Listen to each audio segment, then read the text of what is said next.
O que é destaque nesta edição?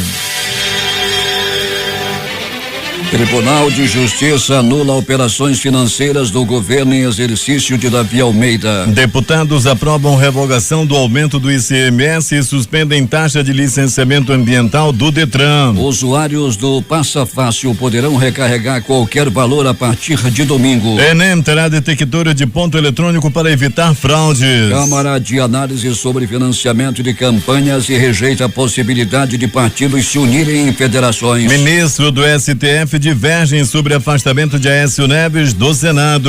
STF deve decidir hoje sobre lei da ficha limpa para casos anteriores a 2010. Alerta de erupção de vulcão em Bali deixa quase 100 mil pessoas fora de casa. Primeiro-ministro japonês dissolve o parlamento e antecipa eleições. Festa azul. Cruzeiro vence Flamengo nos tiros livres, leva a Copa do Brasil e é o primeiro clube brasileiro classificado para a Libertadores de 2018. Polícia apreende carro que atropelou o agente de trânsito que está em coma no 28 de agosto. Crime na madrugada. É improvável acerto de contas. Homem foi executado com 4 tiros na Manaus 2000. É o Jornal da Manhã que começa agora, 5:49. Previsão do tempo. Variação de nuvens e pancadas de chuva localizadas que poderão ser fortes e vir acompanhada de trovoadas a qualquer hora do dia. Essa é a previsão do Centro de Previsão do Tempo e Estudos Climáticos do Instituto Nacional de Pesquisas Espaciais. O Climatempo diz que é de 80% a probabilidade de chover 13 milímetros. Manaus amanhece com 25 graus de temperatura e a máxima de hoje não deve ultrapassar os 32 graus Celsius. A umidade do ar é de 79%. Os ventos estão calmos com 4 km/h de velocidade. Quinta-feira, 28 de setembro. É dia de São Venceslau. Comemoramos o Dia da Mãe Preta, o Dia Nacional da Lei do Ventre Livre, o Dia Mundial contra a Raiva e o Dia Latino-Americano e Carimbenho pela legalização do aborto. Chegamos aos 271 dias do ano e faltam 94 para terminar 2017. Segue a vazante do Rio Negro e foram mais 11 centímetros até ontem. Seu nível em relação ao mar estava em 18 metros e 27 centímetros. Em 2016, nessa mesma data, o nível do Negro era de 19 metros e 89 centímetros. Com relação ao ano passado, o Rio Negro está 1 metro e 62 centímetros mais baixo. Sem restrições para pousos e decolagens, opera o Aeroporto Internacional Eduardo Gomes. Fatos marcantes da história. 1905, a teoria da relatividade de Einstein é publicada no Annales de Physik. 1988, a China explode sua primeira bomba de nêutrons. 1992, abertura do processo de impeachment contra o então presidente do Brasil, Fernando Collor de Mello. 5:51 em Manaus. Sejam bem-vindos ao Jornal da Manhã. Bom dia, Eduardo. Bom dia, Paulo. Bom dia, ouvintes.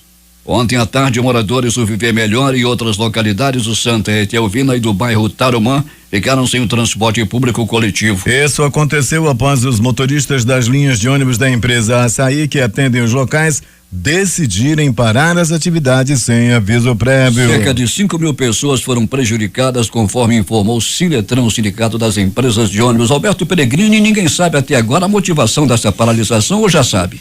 Pois é, Paulo, não temos ainda a motivação pelo qual os motoristas e cobradores e também os despachantes, né, dessas linhas deixaram de trabalhar, cruzar os braços por algumas horas lá na área da zona, do extremo norte da cidade, podemos colocar assim, a área do Viver Melhor, a área do Conjunto Nova Cidade, Tarumã, ficaram aí sem o transporte coletivo, Paulo. Foram 3 horas de paralisação, prejudicando o ir e vir das pessoas, Peregrini, prejudicando muita gente. Prejudicou, Paulo. Já visto que é a maior zona da cidade, né? Você imagina o grande número de pessoas. São milhares e milhares de pessoas que moram ali no Viver Melhor. Só no Viver Melhor a gente já trabalha ali no mínimo com 100 mil pessoas. Aí vem ainda o pessoal da Redondeza. Aí, Paulo, com certeza muita gente saiu prejudicada. Cerca de 5 mil pessoas, segundo o Sindicato das Empresas de Ônibus. Alberto Peregrini, tivemos um crime nesta madrugada na Manaus 2000. Manaus 2000, Paulo. A Avenida Manaus 2000, para quem não conhece, é ali na área do distrito, do bairro do Japim, e é uma rua que tem uma incidência de crime grande. De vez em quando acontece por ali um homicídio. E ontem não foi diferente. Por volta dos 10 minutos dessa madrugada, já falo de hoje, não de ontem, foi 10 minutos da madrugada de hoje, portanto, ainda há pouco, Paulo, aconteceu esse crime lá na Manaus 2000. Um homem foi morto com 4 tiros em um possível acerto de contas. Peregrini, os prontos-socorros da cidade com grande movimentação, não? Movimentação tranquila, Paulo, tanto no 28 de agosto quanto no pronto-socorro João Lúcio. Nós estamos nesse momento a caminho do Patrão Araújo. Movimentação bem tranquila, Paulo, nessas duas unidades de saúde, e nem o número fugiu ao cotidiano. Agora, o que aconteceu de ontem para hoje, Paulo, é que muita gente deu entrada vítima de acidente de trânsito, né? Muita gente atropelada, houve uma colisão também onde 4 pessoas deram entrada no pronto-socorro. O trânsito continua vitimando muita gente dando entrada em pronto-socorro devido aos acidentes. Peregrini vai voltar daqui a pouco contando tudo o que aconteceu na noite e madrugada. Bom trabalho, Peregrini. Muito bem, Paulo Guerra, daqui a pouco a gente vai voltar sim com essas e outras informações. 5h54 em Manaus. Atenção para este edital de convocação. O Sindicato dos Trabalhadores em Educação do Estado do Amazonas, Sinteam, Delegacia Sindical de Iranduba, conforme seção 2 do capítulo 3, nos artigos 14º a 19º, combinados com a linha A do artigo 7º, em consonância com a linha C do artigo 5º, está convocando todos os sócios quites com a Secretaria de Finanças a participarem da Assembleia Extraordinária, que será realizada nesta quinta-feira em primeira convocação às 17 horas e em segunda às 17h30, no plenário Palace Dance, na Rua Castelo Branco, bairro Cidade Nova, em frente ao antigo prédio da CEMEI. Na pauta, informes, abono do Fundeb, pagamento de férias 2016, 11º Congresso Estadual, eleição da Delegacia Sindical, gratificação dos vigias da educação e escolha de conselheiros para a formação do Conselho do Fundeb do município de Iranduba. Quem assina o edital é a delegada sindical Marcília Pisano Miranda dos Santos. O governo do Amazonas, por meio da Secretaria de Segurança Pública, realiza no próximo dia 29 de setembro a entrega de 30 viaturas e um carro blindado para a Polícia Militar. Dia 29, amanhã. Na ocasião, será lançado o projeto Ciclopatrulha no centro da cidade. A entrega dos veículos faz parte das ações que têm como objetivo o aparelhamento das polícias com viaturas e armamentos, a fim de reforçar o combate à criminalidade e garantir a segurança da população. Estão abertas as inscrições para os cursos gratuitos de canto coral, violino, contrabaixo, trompa, piano e musicalização infantil do projeto de extensão Musicando, desenvolvido na Escola Superior de Artes e Turismo da Universidade do Estado. Neste ano são oferecidas 168 vagas. O período de inscrição é nos dias 4 e 5 de outubro. As inscrições devem ser realizadas no mini auditório da Escola Superior de Artes e Turismo, na Leonardo Malcher. A hora em Manaus. 5h56. Com a proposta de conscientizar e sensibilizar empresários e empregadores para a inclusão de pessoas com deficiência em suas organizações, a Prefeitura realizou ontem o 2º encontro municipal para a promoção da inclusão da pessoa com deficiência no mercado de trabalho. O evento foi realizado no Parque Municipal do Idoso.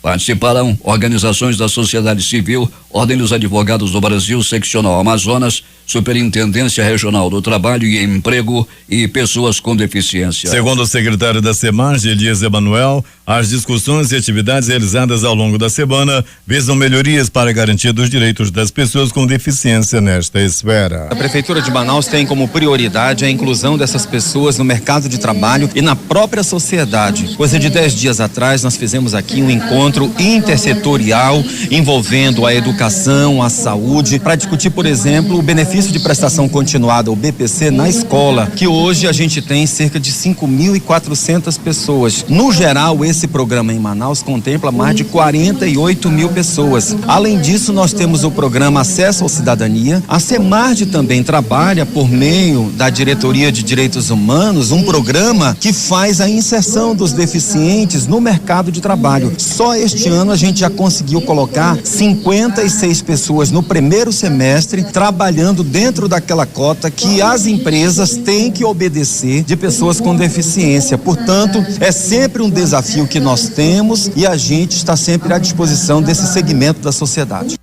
5h58.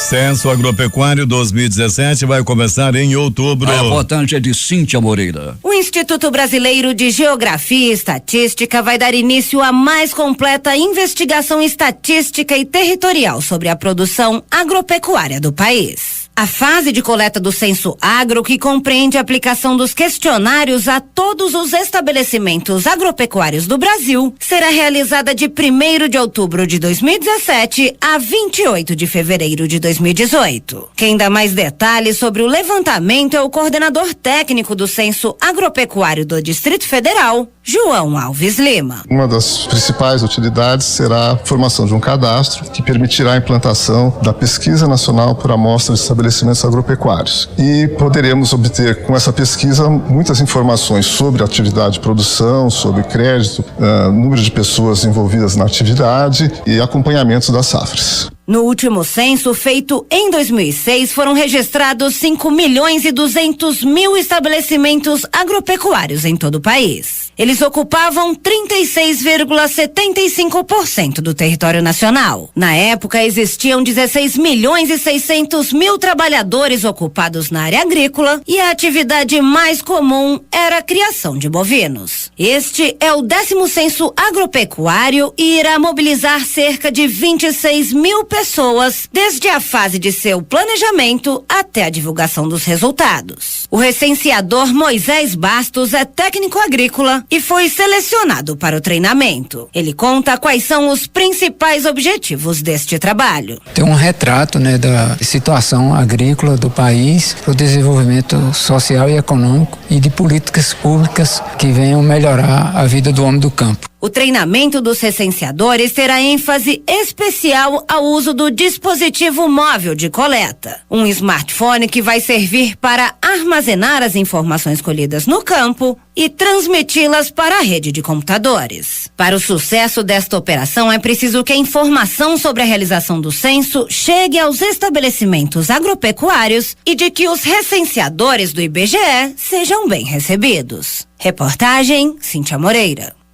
Muito bem, Paulo Guerra e ouvintes do Jornal da Manhã. Paulo, nos chega a informação de um grave acidente de trânsito ocorrido agora há pouco na Floriano Peixoto, Paulo Guerra, bem em frente ao garajão, o edifício garagem. As informações dão conta de que tem 2 motos no chão e de que um dos motoqueiros teve o pé decepado. Se faz necessário com urgência, nesse momento, uma ambulância do SAMU no local. Repito, Floriano Peixoto, em frente ao edifício garagem. Paulo Guerra. Mais um acidente envolvendo motocicletas na cidade. 6h06 em Manaus.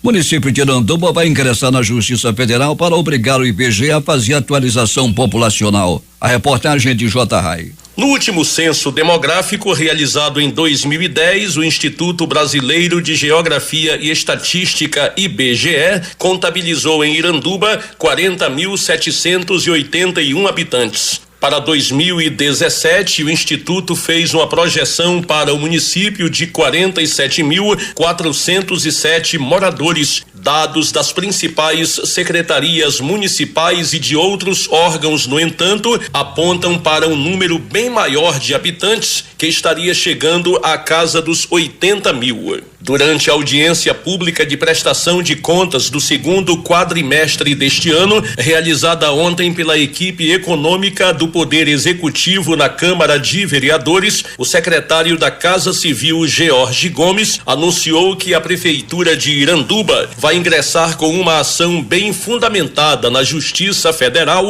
para obrigar o IBGE a atualizar os números do censo demográfico. Nós aqui estamos juntando as provas, documentos, através de nascimentos que são registrados aqui, através de atendimentos hospitalares, através da rede de educação, através da quantidade de eleitores, através do estudo de impacto ambiental que foi feito para a construção da ponte e construção da UEA. Nós vamos juntar todas essas provas para demonstrar em juízo na Justiça Federal que o número da população de Iranduba é bem maior. Isso influencia na arrecadação do município. George Gomes disse que alguns municípios brasileiros já conseguiram na Justiça Federal vitórias nesse sentido contra o IBGE. São poucos os prefeitos que se preocupam com o orçamento público, equilíbrio financeiro, boa gestão administrativa. O prefeito Chico Doido se preocupa com isso. E Iranduba vai ser um deles que vai trabalhar essa ação para mudar esse número. Para o Jornal da Manhã, Rede Difusora de Rádio, J-Rai. 6h08 em Manaus. Temos informações agora com o repórter José Alberto Zegdeg, que está em Manacapuru. Muito bem, Paulo Guerra. Parece ter virado mania essas empresas terceirizadas que prestam serviço ao governo do estado, atrasar salários e brincar com a boa-fé das pessoas. Aqui em Manacapuru, a empresa CIA, Construção, Conservação e Serviço Limitado, instalada aí em Manaus, já está há pelo menos 3 meses sem pagar os seus funcionários. São mulheres, mães de famílias, muitas delas sem marido, que se submetem a pegar no pesado para assegurar o pão de cada dia dos filhos. Mas quando chega o fim do mês, vem a decepção.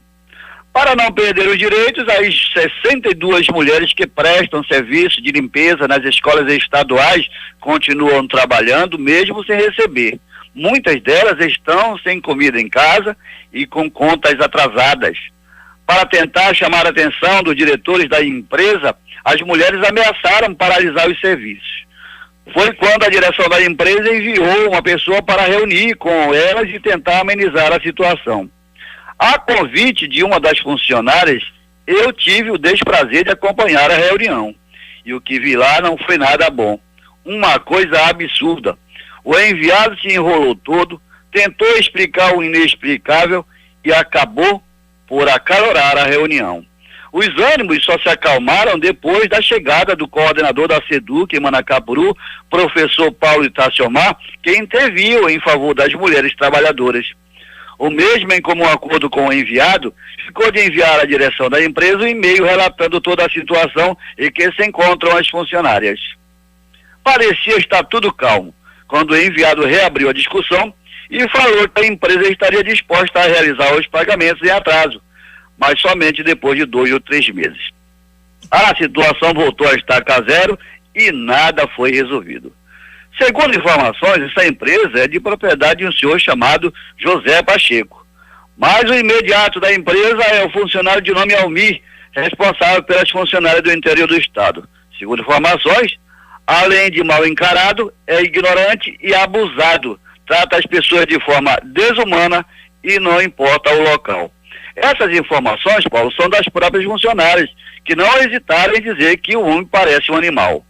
Por fim, vale ressaltar que essas informações, aliás, que a empresa, além dos 3 meses sem pagamento, está sem repassar o vale alimentação e vale transporte há pelo menos 1 ano e meio. Muitas trabalhadoras com férias vencidas e um dos últimos contra-cheques veio com descontos absurdos, inclusive com desconto para um sindicato que até então não se manifestou em nenhum momento em favor das funcionárias.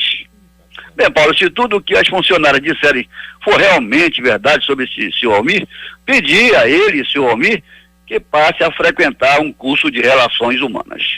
Para o Jornal da Manhã, Rede Difusora de Rádio, Zegdeg. 6h12 em Manaus. Semprad oferece mais de 200 vagas para cursos gratuitos de qualificação profissional aqui em Manaus. Larissa Balheiro tem os detalhes. Mais de 200 vagas serão ofertadas para cursos de qualificação profissional em Manaus. As inscrições iniciam na próxima segunda-feira e seguem até o dia 6 de outubro, através de uma parceria da Secretaria Municipal do Trabalho, Emprego e Desenvolvimento e a R.A Consultoria. Serão 8 turmas de atendimento ao cliente, coach orientado para resultados, finanças pessoais, além de gestão empreendedora de negócios. As aulas serão ministradas na sala de treinamento da Galeria dos Remédios, localizada na rua Miranda Leão, no centro de Manaus, e será oferecido certificado digital. Os interessados devem se inscrever na própria sede da Secretaria, na Rua Barcelos, no bairro Praça 14, de 8 às 13 horas. É necessário apresentar os originais dos seguintes documentos: RG, CPF, a carteira de trabalho, comprovante de residência, além de escolaridade. O diretor de qualificação da Centrade, Fábio Castro, ressaltou que o objetivo do pacote de cursos é oferecer novas oportunidades aos cidadãos, além daqueles que procuram emprego e também para quem quer atualizar os seus currículos. Então são cursos, inclusive direcionados à questão empreendedora, na questão de finanças. O curso de finanças pessoais, ele vem dar essa orientação à pessoa que não sabe como utilizar, como organizar o seu dinheiro. O curso de gestão empreendedora de negócios vem dar uma vertente orientativa, principalmente para quem é já microempreendedor e que não sabe como gerir o seu próprio negócio, quem não sabe como continuar ou até mesmo despertar nas pessoas que não são empreendedores, despertar o interesse em ser empreendedor. Além disso, o curso de atendimento ao cliente, também direcionado a quem já atua, a quem pretende atender na área de atendimento e dessa forma conseguir contribuir para uma população mais qualificada. Os cursos iniciam no mês de outubro, com aulas sempre das 13 às 17 horas. Essas e outras informações você acompanha no portal difusora24h.com. Eu sou Larissa Balieiro para o Jornal da Manhã. 6h14 em Manaus. Cartórios não podem cobrar por certidões negativas criminais. Storm Júnior tem os detalhes. O plenário do Conselho Nacional de Justiça, o CNJ, decidiu pela imediata suspensão da decisão administrativa do Tribunal de Justiça do Paraná, que autorizava cartórios a cobrar pela emissão de certidões negativas criminais. Segundo a decisão, é ilegal permitir cobrança de taxa para obter certidões pelos cartórios privatizados. O plenário ratificou liminar concedida pelo conselheiro Carlos Levenhagen, de 19 de setembro. O plenário do CNJ atendeu o pedido de providências da Defensoria Pública do Estado do Paraná, que questiona a decisão administrativa do Tribunal de Justiça do Estado do Paraná de cobrança pelas certidões. O Tribunal de Justiça do Paraná alegou que os tribunais não oficializados não se enquadram no conceito de repartição pública e, por essa condição, autorizou a cobrança pelas certidões emitidas. Em seu voto, Carlos Levenhagen sustentou que, apesar de o ofício judicial estar delegado a particular, o serviço desenvolvido é público por natureza, já que reflete expedientes do Poder Judiciário Estadual. O conselheiro argumentou que desobrigar os cartórios privados do fornecimento gratuito de antecedentes criminais equivaleria a diminuir a eficácia plena do direito constitucionalmente assegurado e negar a vigência do artigo 5º, inciso 1º da Constituição Federal. O relator também afirmou que é ilegal o dispositivo do Código de Normas do Tribunal de Justiça do Paraná, que condiciona a expedição de antecedentes sem custos apenas a advogados do sistema penitenciário, advogados nomeados para a defesa e pelo Ministério Público. Com informações do CNJ, reportagem Storni Júnior. 6h16 em Manaus. Uma criança de 4 anos desapareceu depois de bater em uma balsa e alagar no Rio Madeira, nas proximidades da cidade de Humaitá. Os bombeiros fazem busca no local. Os pais e o irmão de 8 anos estavam na embarcação. O Corpo de Bombeiros informou na manhã de ontem que enviou equipes de mergulhadores ao local do acidente. Em razão da operação de buscas à criança desaparecida, a balsa da cidade está interditada e não poderá fazer a travessia de pessoas.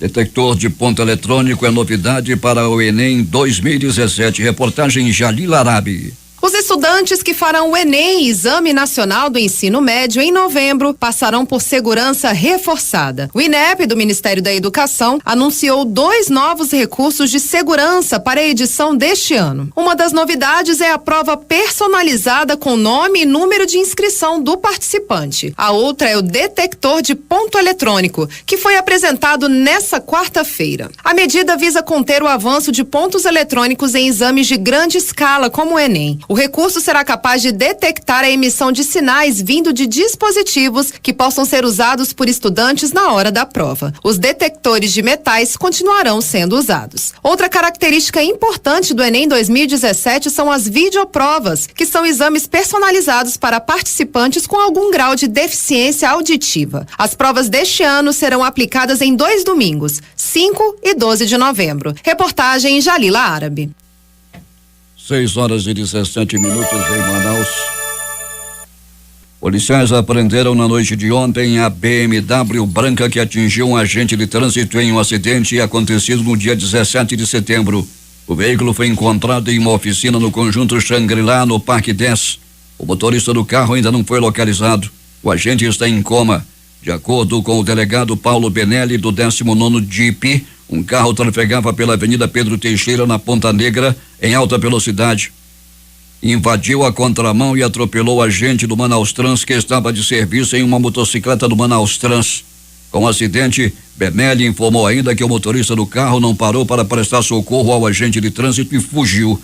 Testemunhas informaram à polícia que o veículo fazia manobras arriscadas desde uma avenida próxima ao local do acidente.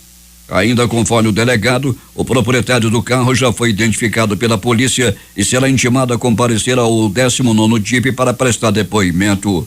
O agente de trânsito teve lesões graves e está em coma no Hospital e Pronto-Socorro 28 de agosto. Alberto Peregrini.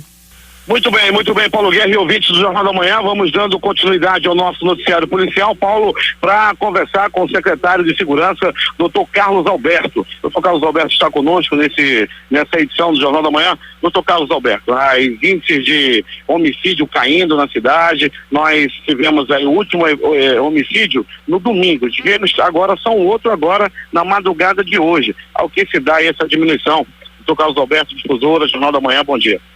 Bom dia, Pelegrini, bom dia, Paulo Guerra, Eduardo Silva, é um prazer estar aqui falando para o jornal de vocês, para os seus ouvintes. Pelegrini, como você disse, o último evento, o homicídio, foi às 21 horas do domingo. Nós tivemos outro, nessa madrugada, 1h e pouco da manhã, no Distrito Industrial. Então, isso resulta de uma ação imediata que nós implantamos, em comparar os índices do mês corrente com o mês anterior. Sincronizamos as operações da Polícia Militar com a Polícia Civil, a Polícia Militar na rua presente, fazendo o seu papel preventivo, e a Polícia Civil retirando das ruas aqueles elementos marginais que são contumazes infratores naqueles crimes que nós reputamos como graves. Homicídio, estupro, latrocínio, tráfico e o roubo com violência. Nós temos como meta retirar essas pessoas das ruas e colocá-las no presídio. Vejo também, estava acompanhando, conversando aqui com o senhor, estão usando bastante as ferramentas de tecnologia no combate ao crime. Nós temos uma solicitação onde os gestores da segurança têm um acompanhamento online de todas as ocorrências, bem como as estatísticas, elas são feitas de acordo com a especificidade do caso. Nós, por exemplo, temos o evento roubo e nós recolocamos esses eventos para, vamos dizer, repartir o que seria roubo à residência, roubo a transeunte, roubo a coletivo, e aí teremos a identificação daqueles elementos que praticam os fatos em coletivos, em residências, em comércios, a transeuntes, para que sejam identificados e retirados de circulação. Você falou agora de coletivo, a população reclama demais, doutor Carlos Alberto, dos assaltos que vem ocorrendo aí ao coletivo, ou no Purapequara, inclusive, um bandido foi preso, e a situação aí, a gente vê que o trabalho da polícia é grande, vem diminuindo sim, mas a incidência é grande ainda. O que tem sido feito, o que será feito ainda, doutor Carlos Alberto? Nós fizemos a partir do dia 29, aliás, a partir da primeira terça-feira do mês de setembro, nós fizemos uma ação entre a Polícia Militar, a Secretaria de Segurança e Polícia Civil, juntando as nossas operações com a Operação Águia e a Operação Catraca da Polícia Militar. Isso levou a uma redução de um mês para o outro. Deixa eu ver aqui, roubos a coletivos. Nós tivemos em agosto 365, até o dia de hoje, até o dia de ontem. Esse mês nós estamos com 274, cerca de 90 eventos a menos. Tá certo. Doutor Carlos Alberto, alguma coisa a mais que eu queira colocar aqui no Jornal da Manhã da Difusora? Muito obrigado pelo espaço, e nós temos que dizer, Pelegrini, do esforço que as polícias estão fazendo, que a Polícia Militar, que a Polícia Civil, que todo o sistema de segurança está fazendo para que nós possamos dar segurança ao cidadão. O nosso foco é atender o cidadão, atender imediatamente os anseios que essa diminuição desses crimes de trauma, aqueles crimes que atingem diretamente a população, nos ônibus, na saída do trabalho, nas paradas de ônibus, nas faculdades. É com esse foco que nós estamos à frente da Secretaria de Segurança. Para encerrar, o 181, muito importante a participação da população. O 181 tem permitido que a SEAI faça uma compilação de todas as informações e tem, com isso, conseguido grandes apreensões. Então, o combate às organizações criminosas tem como 181 uma das ferramentas. E também pode nos ajudar a retirar essas pessoas mais perigosas que cometem esses crimes mais graves, tirar de circulação e colocá-las onde devem estar, que é no presídio. Sou Carlos Alberto, secretário de Segurança, muito bom dia. Bom dia, Pellegrini, eu que agradeço. Tudo bem, o 181 que nós falávamos, Paulo, é um telefone à disposição da população, a ligação é gratuita, 181, e a população não precisa, o cidadão não precisa se identificar e pode denunciar, sim, o bandido que ele sabe que está agindo aí próximo à casa dele. Paulo Guerra. E aproveitando ainda, Pellegrini, pedir ao doutor Carlos Alberto, nosso secretário de Segurança, para que a segurança chegue também. A gente pode considerar aquilo uma zona vermelha, que é Manaus 2000. Ali precisa um choque de ordem urgente, assim como também a bandidagem que durante as madrugadas agem com motocicletas, assaltando pessoas, principalmente trabalhadores que chegam em suas casas do Distrito Industrial e aqueles que saem também de casa nas áreas dos bairros de São Francisco, Petrópolis e Raiz. E o centro da cidade também está despoliciado, Pellegrini. Paulo, nós estamos implantando, amanhã estaremos implantando o ciclo patrulhamento no centro da cidade de Manaus. É um modelo de policiamento de proximidade que deu muito certo na Ponta Negra, ou seja, já está testado e nós estamos implantando no centro da cidade de Manaus, que é um local de muito fluxo de pessoas e também uma concentração de comércios. Quanto a essas situações que você está relatando, você verá que durante esse final de semana nós estaremos na rua com as polícias civil e militar para dar esse choque de ordem nas zonas indicadas como vermelha para que a resposta seja dada. As pessoas que têm cometido reiterados crimes, principalmente dessa natureza mais grave, são e serão o foco da nossa administração para retirá-los das ruas e colocá-los nos presídios. Muito obrigado, secretário, e bom trabalho aí a todos vocês na Secretaria de Segurança. Obrigado, nós que agradecemos. 6 horas. Muito obrigado. 6h29. Alberto Pellegrini, além desse crime da madrugada, a movimentação dos pronto-socorros da cidade. Tranquila, Paulo. Nós estivemos no pronto-socorro 28 de agosto e chegando no 28, Paulo, nos deparamos com uma situação bem tranquila, um plantão dos mais tranquilos durante a noite e madrugada, com apenas 3 atendimentos, 2 por acidente de trânsito e uma pessoa que deu entrada vítima de agressão física. Já no pronto-socorro João Lúcio, a movimentação também foi considerada tranquila. Entretanto, uma mulher deu entrada no pronto-socorro. Ela acabou apanhando do próprio esposo à noite de ontem. E numa outra situação, Paulo, aconteceu no pronto-socorro Platão Araújo. No Platão Araújo, uma pessoa deu entrada vítima de agressão física. Paulo Guerra, após o jogo, um flamenguista, assim como eu, Paulo Guerra, resolveu ficar valente. Começou a ir pra rua, discutir com todo mundo. Resultado, pegou uma verdadeira pisa. O Flamengo perdeu no campo ontem e o flamenguista ainda entrou no tapa na área do bairro Jorge Teixeira. Aliás, falando em flamenguista, parecia ontem um cortejo fúnebre com o corpo presente ali na saída do Educandos. Um andor com o urubu despenado a modo, em cima, triste, os flamenguistas, tudo de cabeça baixa, descendo a Djalma Batista. Triste, muito triste, um flamenguista como eu, o que aconteceu ontem. O Instituto Médico Legal registrou uma morte por violência. Uma pessoa morreu a tiros. Trata-se de um crime ocorrido na Manaus 2000. O homem ainda não identificado foi morto com 4 tiros a 1h20 da madrugada de hoje. O Instituto Médico Legal realizou nas últimas 24 horas 52 exames de corpo de delito. É contigo, Paulo Guerra. Um grupo de professores protestou em frente à sede da Câmara Municipal de Manaus, no bairro da Compensa, ontem. O ato causou a retenção no trânsito da área. Esse é o segundo protesto realizado pela categoria nas últimas 24 horas. Os manifestantes cobraram transparência no repasse do Fundo de Manutenção e Desenvolvimento da Educação Básica e de Valorização dos Profissionais da Educação, Fundeb, e solicitaram a criação de uma CPI para investigar o destino dos repasses.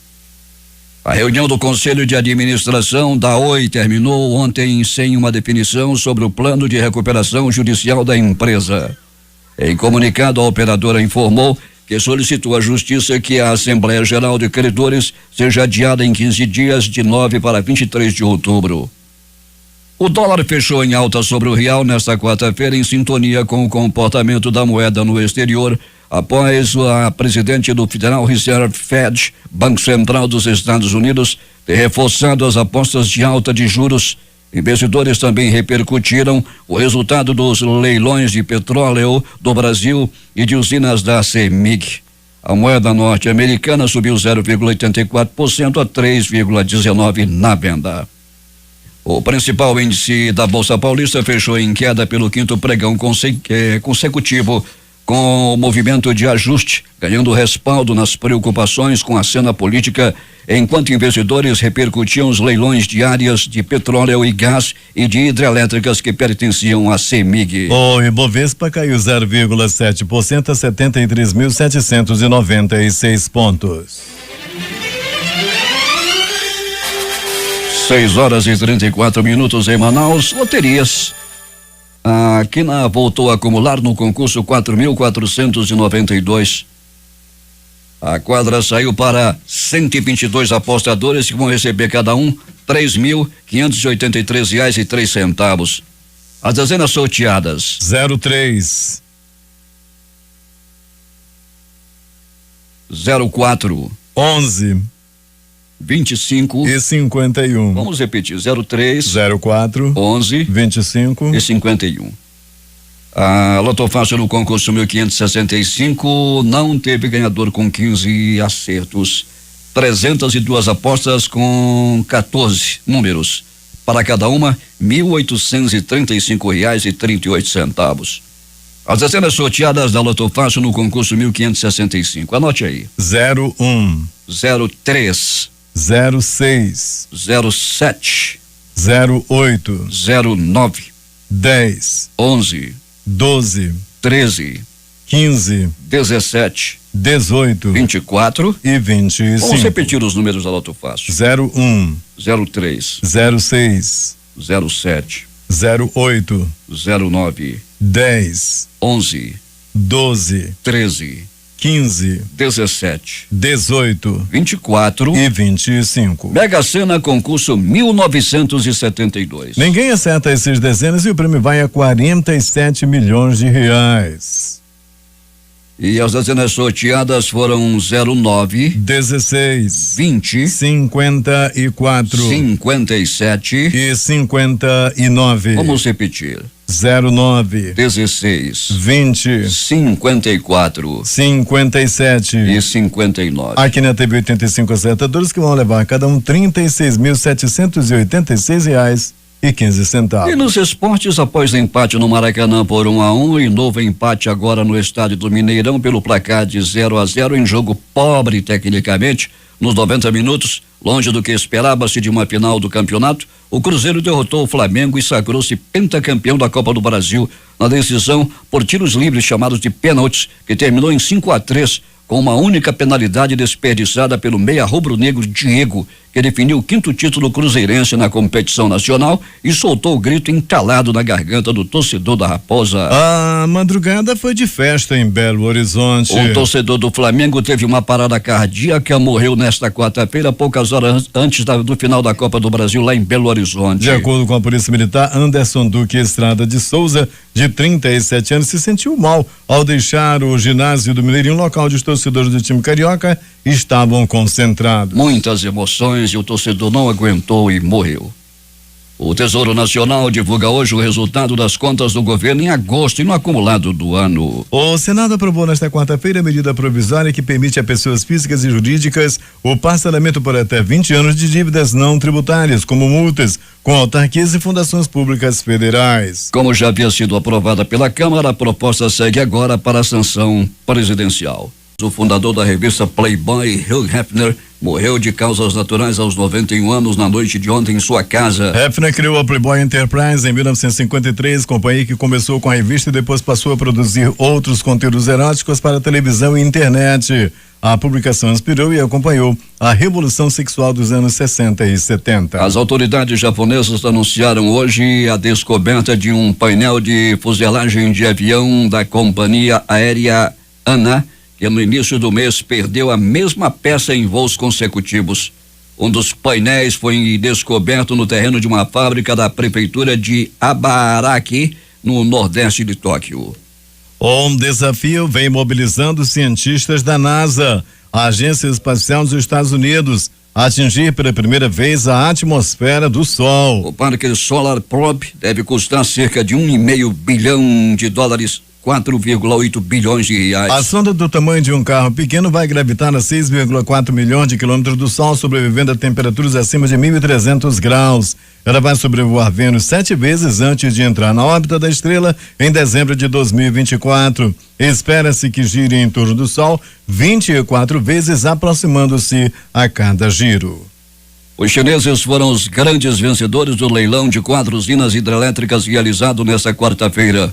O grupo SPIC arrematou a usina de São Simão por 7 bilhões de reais no maior negócio do pregão. As petroleiras chinesas também marcaram presença na primeira rodada de leilão de óleo e gás realizada no mesmo dia. A participação de investidores da China é cada vez mais frequente no Brasil e deve aumentar ainda mais, de acordo com especialistas ouvidos pelo G1. A China intensificou as compras de empresas brasileiras neste ano. Até setembro, 12% das companhias vendidas tiveram o grupo chinês como comprador, em negócios que somam $8,5 bilhões, aponta estudo da consultoria britânica Dealogic. Os mercados acionários da China tiveram leves variações hoje, já que muitos investidores permaneceram afastados aguardando dados econômicos do terceiro trimestre e na contagem regressiva para o feriado de uma semana do Dia Nacional a partir do próximo domingo. A Rússia ameaçou nesta terça-feira banir o Facebook em 2018 se a rede social não cumprir uma lei que exige o armazenamento de dados de usuários russos em território do país.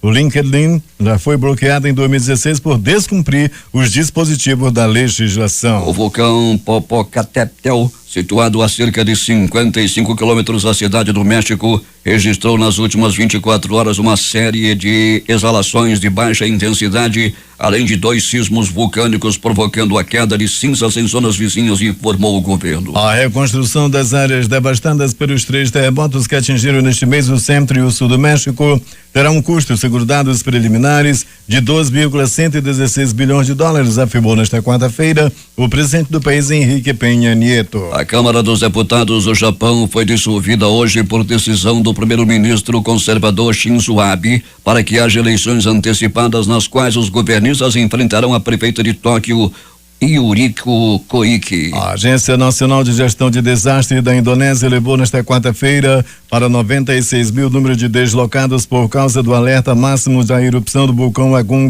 na ilha de Bali e advertiu que essa quantidade continuará crescendo por conta do medo da população. Conforme o organismo, o número de deslocados já superou o de residentes, 62 mil na zona de segurança estabelecida pelas autoridades em um raio que abrange de 9 a 12 quilômetros ao redor da cratera. 6:45 em Manaus.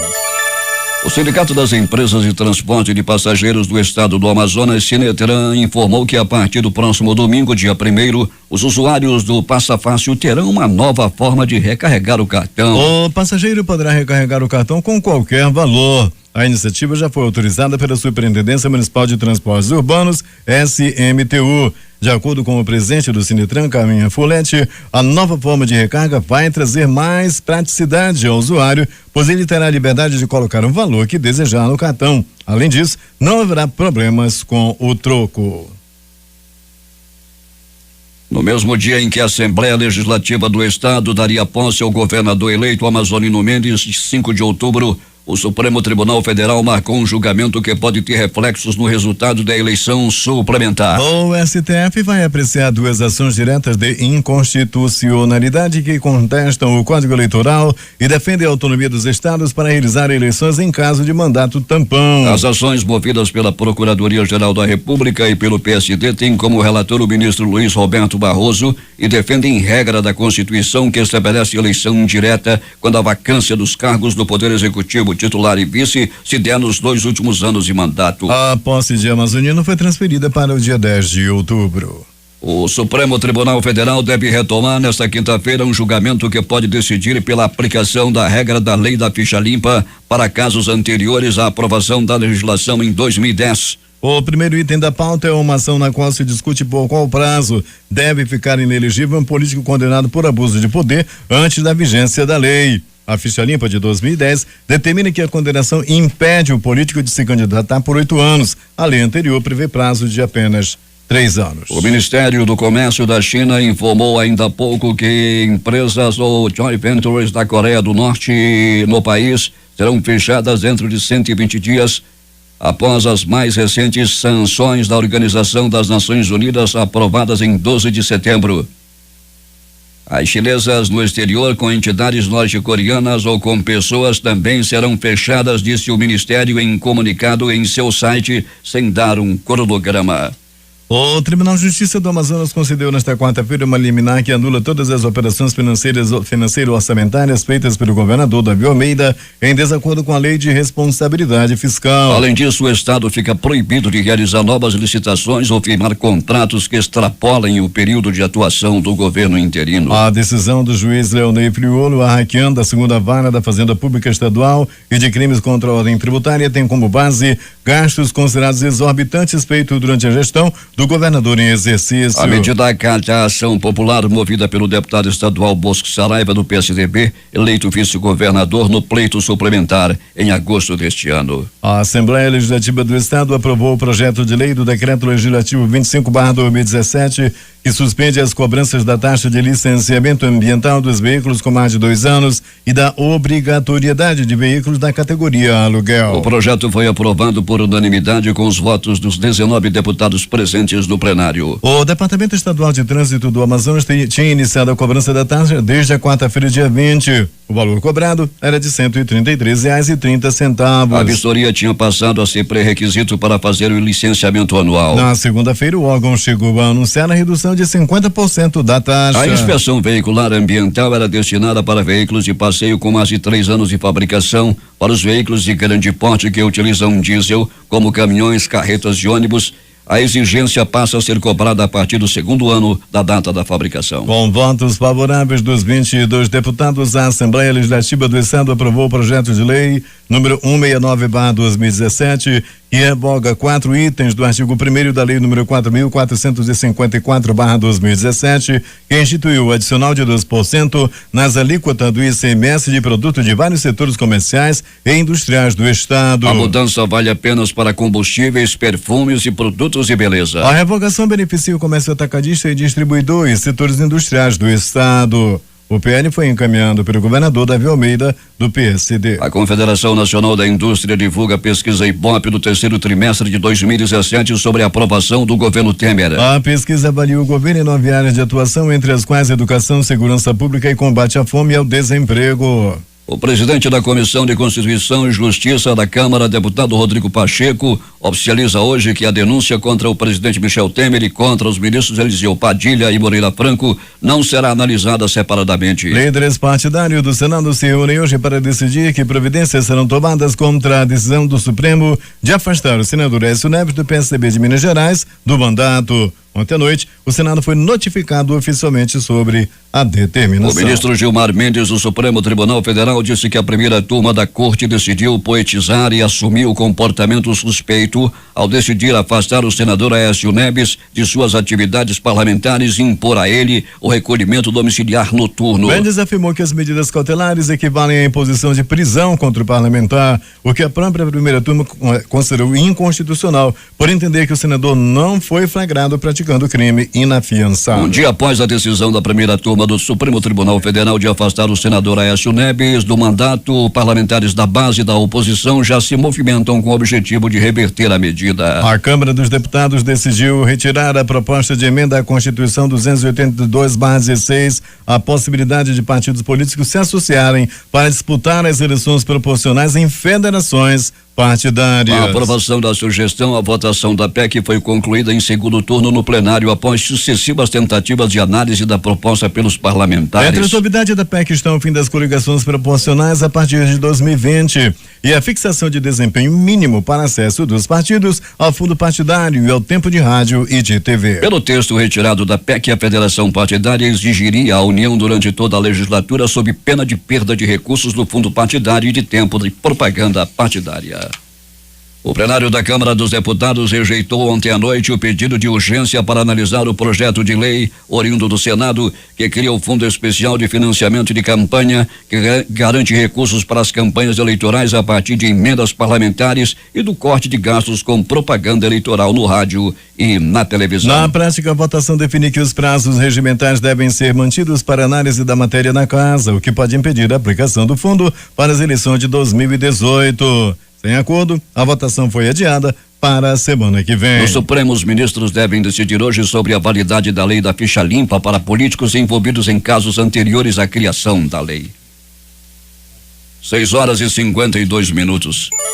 Destaques de primeira página dos principais jornais do país nesta quinta-feira, o Globo do Rio de Janeiro. Câmara dos Deputados vota pela criação da cláusula de barreira e pelo fim das coligações. Folha de São Paulo. Governo vai ampliar novamente o prazo para eleição ao Refis. O Estado de São Paulo. Gilmar ataca afastamento de Aécio e diz que decisão cabe ao Senado. Planalto Central, capital da República, Correio Brasiliense. Governo arrecada 12,13 bilhões com leilão de 4 usinas hidrelétricas. Valor econômico. Governo não quer, mas se prepara para intervenção na Oi, diz Kassab. Estado de Minas. Certidão de óbito de Elisa é validada pelo TJMG. Pena de Bruno é reduzida. Jornal do Comércio no Recife. Denúncia contra Temer e ministro chega à CCJ e não será desmembrada. Fortaleza Diário do Nordeste. STF dá aval à promoção de crenças do ensino religioso nas escolas públicas. 0 hora Porto Alegre. Renan ataca Temer e diz que o presidente é menor do que a cadeira que ocupa. Brasil Econômico. Comércio brasileiro deve contratar 73 mil temporários para o Natal. Edições impressas locais. Jornal do Comércio. Horas extras mostram reaquecimento no polo industrial de Manaus. A crítica. Criança encontrada, tragédia familiar. Agora. Mulher troca criança por garrafa de cachaça. Em tempo. Comércio abre 73 mil vagas para o fim do ano. Estas foram as principais notícias de ontem e as primeiras de hoje. Termina aqui o Jornal da Manhã. Participaram dessa edição reportagens José Alberto Zegdeg, J. Rai, Jalila Árabe, Stormy Júnior, Cíntia Moreira, Larissa Balheiro e Alberto Pellegrini. A operação de rádio de Itamar Jardina, Milton Cabral e Carlos Luiz. A apresentação Eduardo Silva e Paulo Guerra.